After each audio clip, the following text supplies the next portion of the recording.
Why in the world would they release this?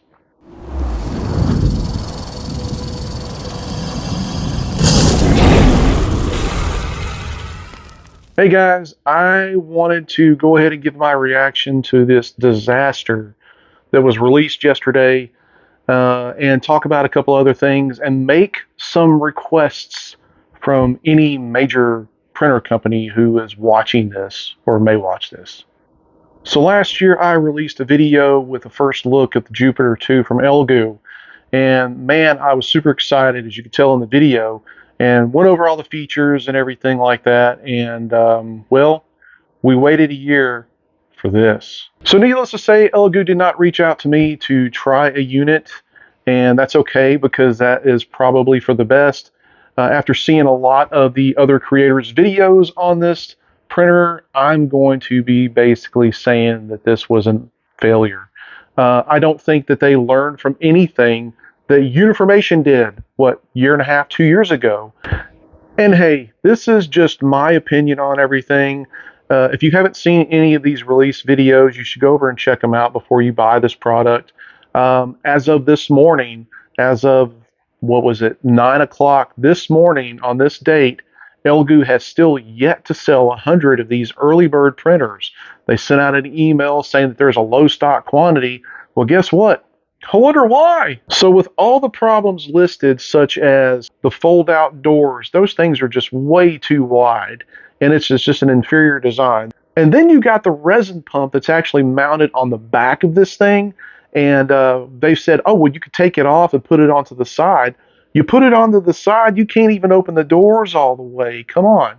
But the big issue with this printer is the anti-aliasing or lack of anti-aliasing feature that you can't do with a larger file on a larger printer. Now listen, I'm no engineer, but this is a large format printer. Aren't you supposed to be able to print large format files on this thing? And in no way, shape, or form am I trying to shit all over Elegoo or anything like that. This printer has some really nice features, well-designed build plate that's easily to remove. I like the fact that they took that design, instead of making it one flat plate, they had it a little chunkier so you don't make a big mess whenever this thing comes out of the vat. Let's not forget the 16K resolution screen. I am, for one, not a big believer that this is going to make that much of a huge print difference compared to something like an 8K or a 12K. I think a lot of it has to do with your exposure settings and so on and so forth.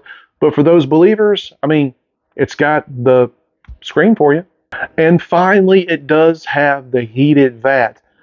This is necessary in today's printers. I don't care what company you are. Everybody should be doing this. It makes everything so consistent with your prints, with your temperature. You can print around the year now with this type of feature. I just think it's a necessity. But obviously, build volume doesn't matter, because when you use the max build plate on the Z-axis, apparently your print will get stuck in the vat.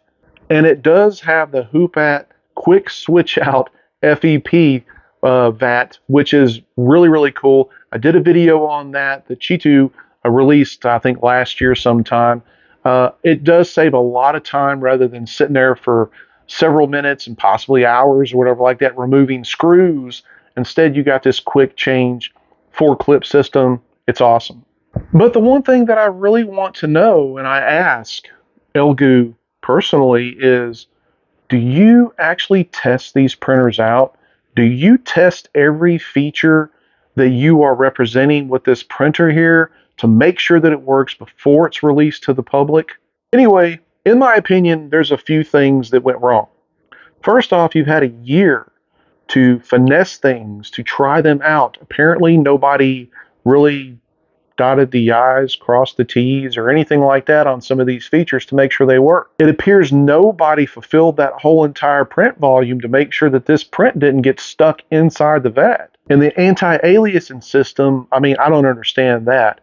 I mean, with Uniformation, we could say that that printer was rushed, but you guys had a year to fix this. Any issues, you guys had a year from the time it was announced up until now to fix this sort of thing before you released it. So a couple of things that I suggest, and this may fall on deaf ears, I'm not sure, But in my opinion, of working with printers for like the past 4 or 5 years, especially large format resin printers, here's a couple of things that I would like to see some company fix. First off, get rid of these resin refill systems, these whole resin systems that suck the resin back up and put it back in there, these overflow systems or whatever. Stop with that stuff. They're more trouble than they're worth. I haven't seen one that actually works 100% of the time, every single time, without some sort of issue. Just make the vat that much deeper, make it that much wider for overflow, and just put more resin in the damn vat. All you have to do is make sure that you have enough volume in the vat to be able to accommodate for a full build volume print. And for God's sake, put everything on the front of the printer. The zip drive, the power button, all that good stuff needs to be on the front. These big, large format printers are heavy. And who wants to be reaching around these large things to try to turn the printer off and on, and in order to put your flash drive in and out of? And honestly, who needs a camera? Okay, it's a cool feature, but how many times do you really use it? If you're one of these to wake up 3 in the morning and look at your print, you got a problem. And I know I may not be speaking for everyone, but I could care less about speed.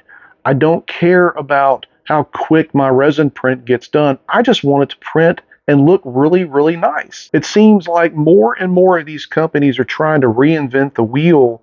So when the Uniformation GK2 came out, that was like the industry standard. That was an awesome printer. It did what you wanted it to do. No flashy features or anything like that. It printed nice prints. It was a workhorse. This thing just totally took over the whole market share. I mean, it was the go-to printer. Everybody enjoyed it. Everybody liked it. Everybody raved about it. But somewhere along the line, Uniformation decided that, hey, we need to reinvent the wheel. And look what that got them. Now Elegoo seems to be doing the same thing. You don't need a resin pump. I mean, there's so many things that you could take out of this printer and make it that much bigger, do it simple, and make it cheaper without all these features, or even keep the price like it is. People will enjoy it that much more because they've got a true large format printer, 16K resolution, no resin pump, no camera, larger vat. You can actually get the print out of the vat when it's done, and the features, the settings that you actually designed for the printer will work. Anyway, guys, thank you for checking out my rant. I really hate that this happened with Elegoo because I was really looking forward to this printer. Hopefully they work out the bugs, they postpone it or something until they get everything worked out and fix it. I doubt it because there's money involved, but anybody who is getting ready to make a new large format printer, please take into note the Uniformation fiasco and now the Elegoo fiasco and do it right. Don't try and reinvent the wheel. Just put us out a good printer that's going to print crispy prints, very good prints, awesome prints, and that's all we care about. All right, guys.